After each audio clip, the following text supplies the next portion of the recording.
Olá, pessoal. Então, nós voltamos aqui, né? Agora para continuar a continuidade nos testes de hipótese para a média populacional, né? Então, a gente vai trabalhar aí com dois casos, né? Que é o teste de hipótese para a média. A gente tem uma única média populacional, tá? Então, ou seja, a gente vai estar coletando uma amostra e, em geral, essa amostra vai nos servir de base de uma comparação, né, da nossa média populacional com um valor numérico especificado, em geral, um valor de referência, né? Então, testes para uma única média, em geral, você sempre está comparando aí o valor da média populacional com o valor de referência especificado, tá? A gente vai observar que os testes de hipótese, em geral, a gente sempre faz 4 passos, tá? Do ponto de vista teórico aqui, né? O primeiro passo é sempre formular nossas hipóteses.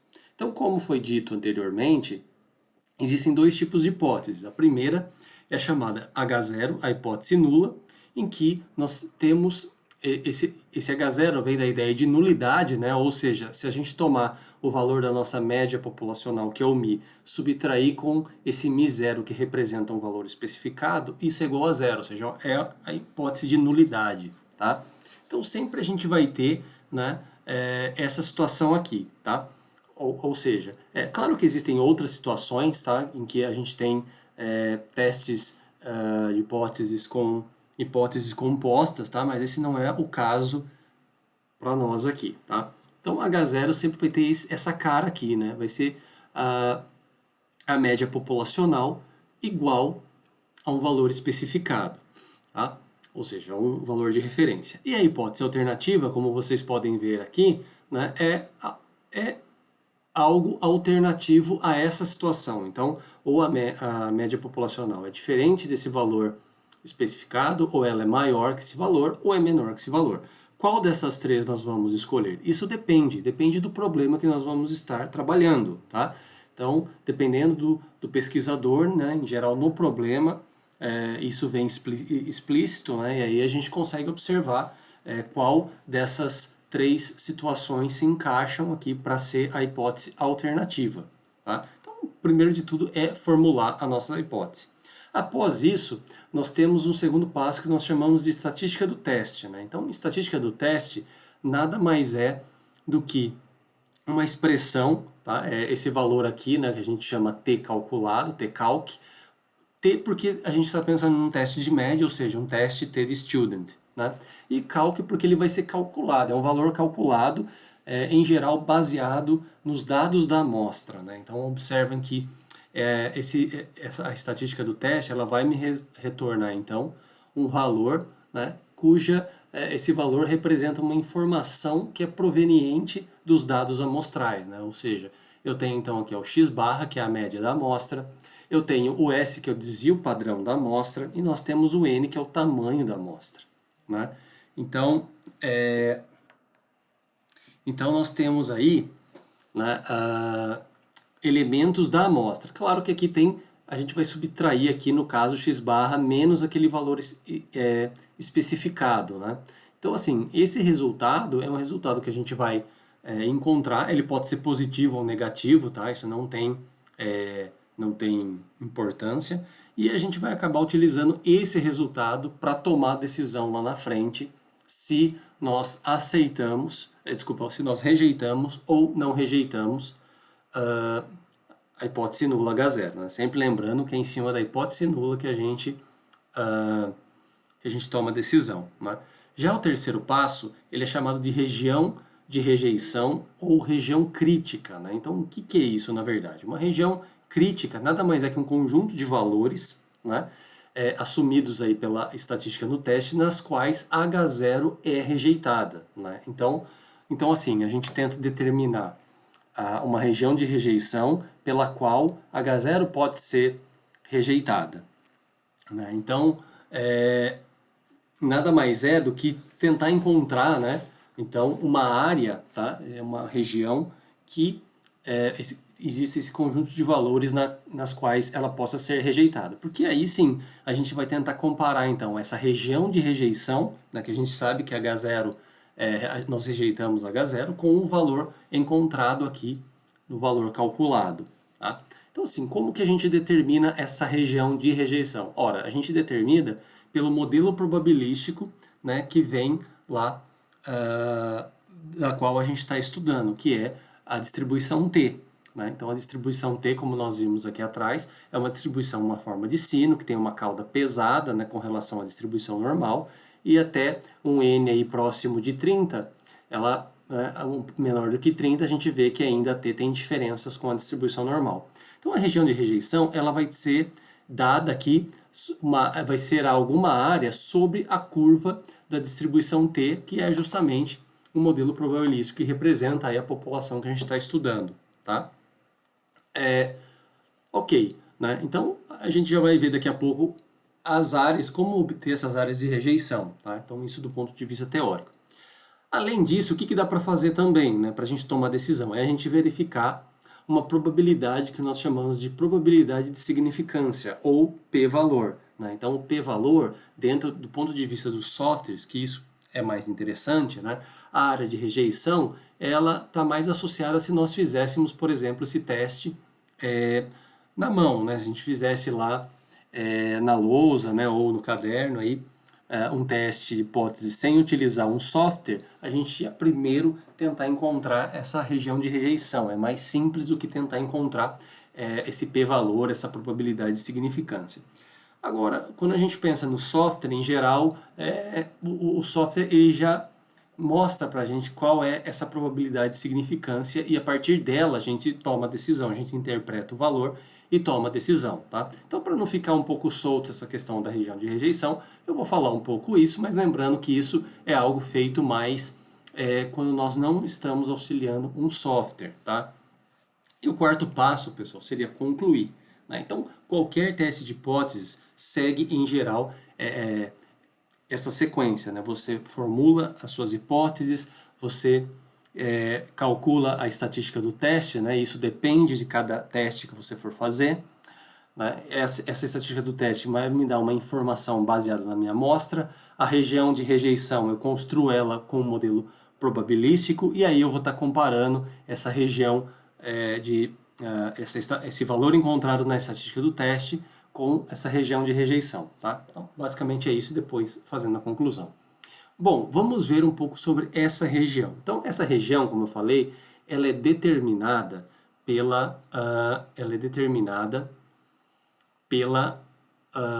modelo probabilístico, né, que seria aqui, ó, uma distribuição T. Mas ela depende exclusivamente da nossa hipótese alternativa. Então, dependendo de qual é a nossa hipótese alternativa, a gente vai ter que tentar, então, encontrar essa área de rejeição. Né? Então, serão aqui 3 casos. Tá? Então, vamos começar com o primeiro caso, quando a nossa hipótese alternativa é dada por μ diferente de μ0. Bom, então a gente tem essa situação aqui. Tá? A gente tem a hipótese alternativa é essa, μ diferente de μ0. Então, a área de rejeição, aqui está a curva da distribuição T, tá? Curva da distribuição T. E qual seria a área? Ora, a gente viu aqui atrás, pessoal, que um dos tipos de erros que a gente pode estar cometendo é exatamente esse daqui, ó. É calcular aqui a probabilidade, tá? Lembra que aqui tá, eu preciso arrumar aqui, né? Então, é calcular a probabilidade de rejeitar H0, dado que H0 é verdadeira, tá? É isso aqui que está ao contrário, né? O alfa está representado nesse ponto aqui, ó. Ou seja, é rejeitar a hipótese nula quando de fato ela é verdadeira. E lembra que a gente sempre está supondo que a hipótese nula é verdadeira. Né? Então, ou seja, calcular essa probabilidade é calcular a probabilidade de rejeitar ela. Se eu souber qual é a probabilidade de rejeitar H0, eu vou então saber qual é a região de rejeição, né? Porque a distribuição T, pessoal, só para falar rapidamente, ela é uma distribuição contínua. E o que a gente sabe lá da teoria da probabilidade? Que uma distribuição contínua, uma variável aleatória contínua, o cálculo de probabilidade nada mais é do que calcular uma integral, ou seja, encontrar uma área, uma região. Né? Então, encontrando uma região, a gente consegue já tomar a decisão. E como que a gente encontra? Ela é dada por essa probabilidade aqui, tá? Então, alfa é a nossa área de rejeição, a nossa região de rejeição. Então, vamos lá voltar para o gráfico, então. Então, o que acontece aqui? Né? Então, as áreas em vermelho, né, que está aqui no gráfico, são as áreas que nós rejeitamos H0. Tá? Então, como que a gente sabe que está desses dois lados aqui? Porque eu tenho essa hipótese aqui. Né? Se a gente pegar a diferença entre μ menos μ0, a gente observa que a diferença né, a diferença é ser, né, μ menos μ0 é diferente de zero, ou seja, então a área de rejeição ela pode estar tanto do lado esquerdo quanto do lado direito. Lembrando que aqui, ó, essa distribuição é centrada no zero, tá? Então, esse ponto aqui limiar é o que a gente chama de T tabelado, né? Porque antigamente a gente encontrava esses valores por uma tabela, né, de distribuição, tá? No caso, a tabela da distribuição T. É vamos dizer assim, um corte que a gente tem aqui, um limiar, né?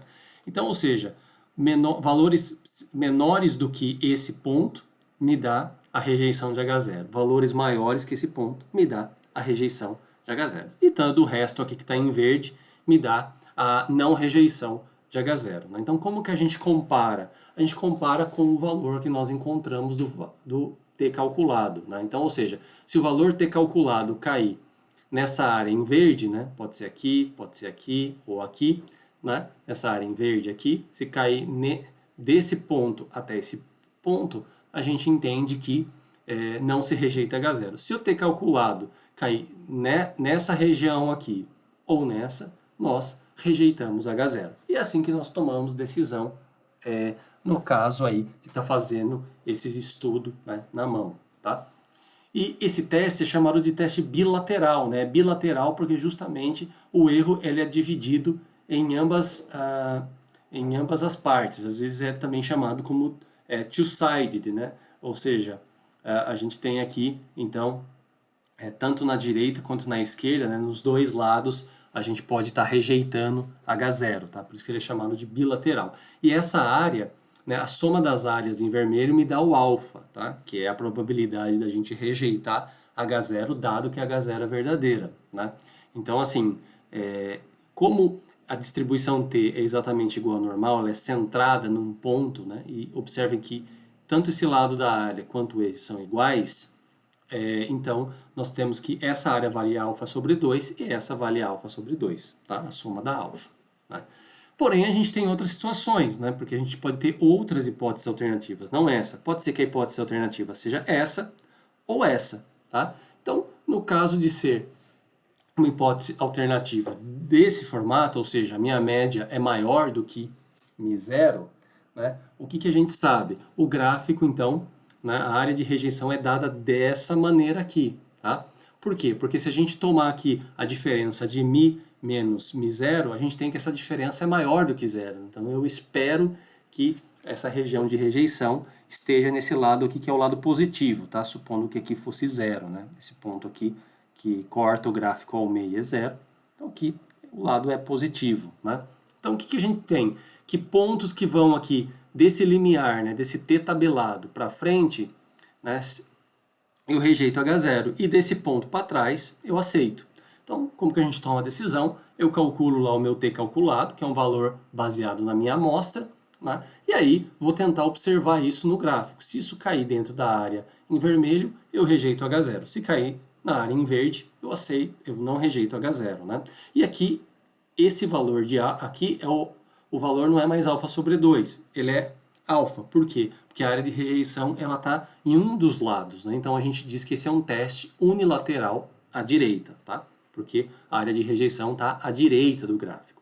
E a mesma ideia com a outra hipótese, né, em que nós temos que a diferença de μ menos μ0 é menor do que zero, ou seja, a área de rejeição vai estar concentrada, né, aqui para o lado esquerdo, tá, do gráfico, né? Então a ideia é a mesma. A área em vermelho representa a alfa e pontos, valores, se valores da estatística do teste cair nessa área em vermelho, nós rejeitamos H0. Se cair na área em verde, nós aceitamos, né, ou nós aceitamos não, nós não rejeitamos H0, tá, pessoal? Então tem aí uma diferença do ponto de vista filosófico, tá? Dentro da probabilidade, né? Dentro dos testes de hipótese, que a gente não pode estar aceitando uma hipótese, tá? Ou a gente rejeita ou não rejeita, né? Às vezes a gente não tem condição de rejeitar H0, mas isso não significa que nós aceitamos ela, tá? Não se pode falar aceita-se, né?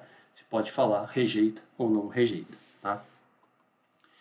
Então, aí nós temos essa situação. Mas como eu falei para vocês, pessoal, o mais interessante aqui é verificar a probabilidade de significância, porque vai ser ela que nós vamos estar observando quando a gente estudar lá, fizer os exemplos no R, né? No software a gente olha muito para o p-valor, para essa probabilidade. Só que embutido a esse p-valor, né, estão todas essa parte teórica, tá? Da construção da região de rejeição, né? Associado isso ao valor da estatística do teste e tudo mais. E essa área de rejeição depende da distribuição de probabilidade, né?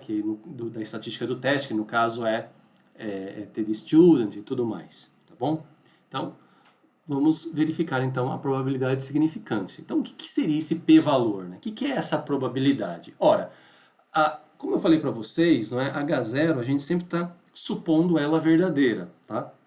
Então, a gente quer tentar encontrar evidências de que ela seja verdadeira ou não é? Porque, por exemplo, a gente pode estar realizando um teste, né? Você coletou uma amostra e você fez um teste. E você pode se perguntar, será que esse resultado não é ao acaso? Ou será que realmente existe um efeito aí? Por exemplo, as médias são diferentes. Uma média é diferente da outra, né? Vamos pensar num exemplo, por exemplo, vamos pensar num exemplo de vacinas. Será que existe um efeito aí de imunidade, por exemplo, né? E aí a gente pode pensar, testar essa hipótese. Mas se isso for verdadeiro, né? Se a nossa hipótese, a gente não rejeitar ela, e a gente pode pensar, mas será que esse exemplo, essa amostra que eu coletei, né, isso não foi ao acaso? Será que isso sempre vai acontecer? Se eu coletar uma outra amostra da população, ainda a minha hipótese não será rejeitada? Né? Então essa é uma grande dúvida. Né? Então para tentar embutir, colocar um aparato probabilístico e para tentar então nos dar uma ideia da evidência e ser a favor a H0, a gente foi desenvolvido então a ideia de probabilidade de significância. Então, dada uma amostra, tá, pessoal, e esse p-valor ele pode mudar de amostra para amostra, mesmo sendo o mesmo problema, né? Por quê? Porque as amostras são aleatórias, né? Julgando-se aleatórias, se você está num experimento em que você planejou de forma correta, tá? Então, o p-valor, ele depende diretamente da amostra. E o que ele é importante para a gente? Ele é importante porque ele fornece uma medida, vamos dizer, de força, né, dos resultados do teste. Ou seja, ele vai nos dar uma medida do quanto de evidência nós temos, né, contra a hipótese nula, tá? Quanto de evidência? Será que eu tenho uma evidência suficiente para rejeitá-la ou não, tá? Bem dizer, essa que é a ideia do p-valor, né? E a gente entende o seguinte, que quanto menor é o valor dessa probabilidade de significância, ou seja, desse p-valor, mais evidência a gente tem contra H0, né? Então tem uma probabilidade muito baixa, né? Por exemplo, uma probabilidade de 1%, na probabilidade de 0,01, 0,02, né? Ou a probabilidade de 0,5%, né? Então é uma probabilidade muito baixa, ou seja, a gente tem uma evidência contra H0, né? Não a favor dela ser verdadeira. Né? Então, isso significa o quê? Que tem uma maior chance da gente rejeitar H0. Então, valores baixos do p-valor indicam uma rejeição de H0. Né? Por quê? Porque valores baixos evidencia, né, cada vez mais ao contrário, né, a aceitação, aí, a veracidade, vamos dizer assim, de H0. Tá? Então, o que a gente faz? Alguém pode se perguntar, bom, tá, tudo bem, então o p-valor ele vai medir aí, né, vai me dar em evidências, né, uma evidência em termos de probabilidade, se nós somos a favor ou contra H0 ser verdadeira, tá? Mas vai me dar uma evidência até quando, né? Porque a probabilidade é baixa, tá, mas é baixa até quando? Né? Então, o que nós fazemos em geral? Nós combinamos, então, o p-valor com o nível de significância alfa, ou seja, com aquela probabilidade de cometer o erro tipo 1. né, para tomar, então, a decisão sobre um teste de hipóteses. Tá? Então, nós combinamos isso. Né? Então, por isso vem, pessoal, a ideia de que, num teste de hipótese, o importante é a gente fixar o erro tipo 1 antes, o alfa. Então, eu vou fixar, por exemplo, um erro de 5%. É o máximo que talvez vão pensar que eu possa estar errando. Né? Então, um erro de 5%, uma probabilidade de erro tipo 1 ou um nível de significância de 5%, indica que o meu nível de confiança nos resultados aí é de 95%. Né? Então, como que a gente combina dessa maneira? Né? A gente faz o seguinte, a gente combina de tal forma que se o p-valor for menor do que, por exemplo, esse 5%, que é representado como 0,05, então rejeita a hipótese nula. Por quê? Porque a evidência mostra-se contra a veracidade dessa hipótese. Né? Se ela for, por exemplo, maior, essa probabilidade for maior do que 0,05 ou 5%, então a gente não se rejeita H0, porque isso vai mostrar uma evidência de que nós somos a favor dela. Né? Então a gente cria, vamos dizer assim, uma regrinha. Né? Qual que é essa regrinha? É essa que está aqui. Ó. O p-valor ser menor ou igual a alfa, que é o nosso nível de confiança, em geral, nós vamos deixar alfa como 5%, né? Por quê? Porque, em geral, experimentos controlados, né, em laboratório e tudo mais, a gente tenta deixar 5% ou 95% de confiança é relativamente razoável nesse caso, tá? Então, ou seja, o p-valor sendo menor ou igual a alfa, rejeita-se H0. Se o p-valor for maior do que alfa, então não se rejeita H0, tá? Então, essa que é a ideia. Então, é basicamente isso que a gente vai observar nos testes, né? E tentar tirar as suas interpretações, tá? Então, só antes da gente ir para a parte prática, né? Eu gostaria de falar o seguinte, né? Quando a gente começa a estudar testes de hipóteses, né, testes de médias, o que acontece? Né? Em geral, quando a gente veio aqui, ó, depois que nós definimos, né, e entra de médias populacionais, a gente está pensando aqui que a população que a gente está trabalhando, né, sempre é uma população normal, ou seja, que as variáveis, né, as características dessa população, por exemplo, idade, altura, peso, comprimento, seguem uma distribuição normal, tá? Essas são as características. Porém, nós observamos, como eu falei para vocês no outro vídeo, que nas situações práticas, né, o desvio padrão populacional ele não é conhecido, então a gente tem que utilizar lá a distribuição T de student, né? Mas a distribuição T é basicamente igual à normal, né? É uma aproximação dela, né? Então, o que acontece? Nós devemos, antes de mais nada, antes de realizar qualquer teste de hipótese para média, verificar se esses dados, né, ou seja, se a nossa amostra é proveniente de uma população que segue a distribuição normal. Então, para isso, existem os chamados testes de normalidade. São testes de hipóteses não paramétricos, ou seja, a gente não vai estar utilizando parâmetros nas hipóteses, né, para tentar aí descobrir se a nossa amostra é proveniente de uma população que segue a distribuição normal. Então, isso é um pressuposto, ou seja, todo o teste de hipótese T, né, o teste de média, ele é construído baseado nisso, de que é uma amostra proveniente da população, né, normal. Então a gente tem que verificar. Se caso não obedecer esse pressuposto, ou seja, os dados não seguem a distribuição normal, aí a gente não pode realizar os testes T de student, tá? Para comparar médias, né? Não tem como usar. A gente teria que usar outras alternativas, como por exemplo testes não paramétricos e tudo mais que a gente vai acabar vendo aí mais para frente, tá? Então, o que a gente sabe? Que existem uma série de testes para verificar a normalidade dos dados, como por exemplo, o teste de Shapiro-Wilk, que é o teste que a gente vai utilizar mais, né, que é um teste bem rigoroso e, em geral, a maioria dos pacotes aí de softwares estatísticos usam Shapiro, mas tem outros, né, por exemplo, o teste de Lilliefors, o teste chamado de Kolmogorov-Smirnov. Na verdade, esse teste de Kolmogorov-Smirnov é um teste que tenta mostrar, né, se os dados seguem alguma distribuição de probabilidade qualquer, como serve para qualquer uma, né, para normal também não teria problema. O Anderson-Darling, e existem outros, tá? Então, independentemente do teste, as hipóteses nula e alternativa, em geral, são dadas dessa maneira aqui, ó.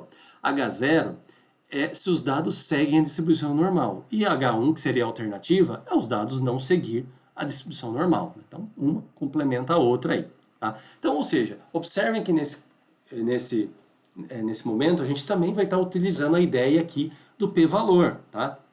Ou seja, a gente vai estar comparando o p-valor com o nível de significância e observar aí, se ele for menor ou maior, a gente vai aí rejeitar ou não rejeitar H0, né? Essa que é a ideia, o teste é realizado aí ao nível de significância alfa, tá? Então, o que a gente pode observar é o seguinte, para os dados terem distribuição normal, ou seja, para o nosso pressuposto estar válido e a gente pode dar seguimento ao teste T, é preciso que H0 não seja rejeitada, ou seja, os dados têm que seguir distribuição normal. E o que significa isso, olhando do ponto de vista do p-valor? Significa que o p-valor tem que ser maior que o nosso nível de significância. Ou seja, se eu tenho um nível de significância de erro, né, de 5%, o meu p-valor tem que ser maior que isso para não rejeitar H0 e, consequentemente, os dados seguir uma distribuição normal e a gente está apto para seguir e realizar o teste de médias, tá? Então, pessoal,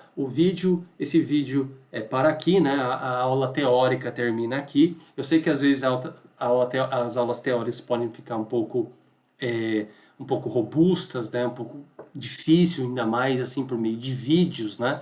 A gente não está fazendo nada prático e tal, mas é para vocês terem uma noção, né? Eu espero que vocês consigam entender melhor toda essa teoria quando a gente for agora para a parte prática no R. E isso vai ficar para o próximo vídeo. Tá ok, pessoal? Então, até daqui a pouco, que a gente vai estar entrando aí, então, no próximo vídeo.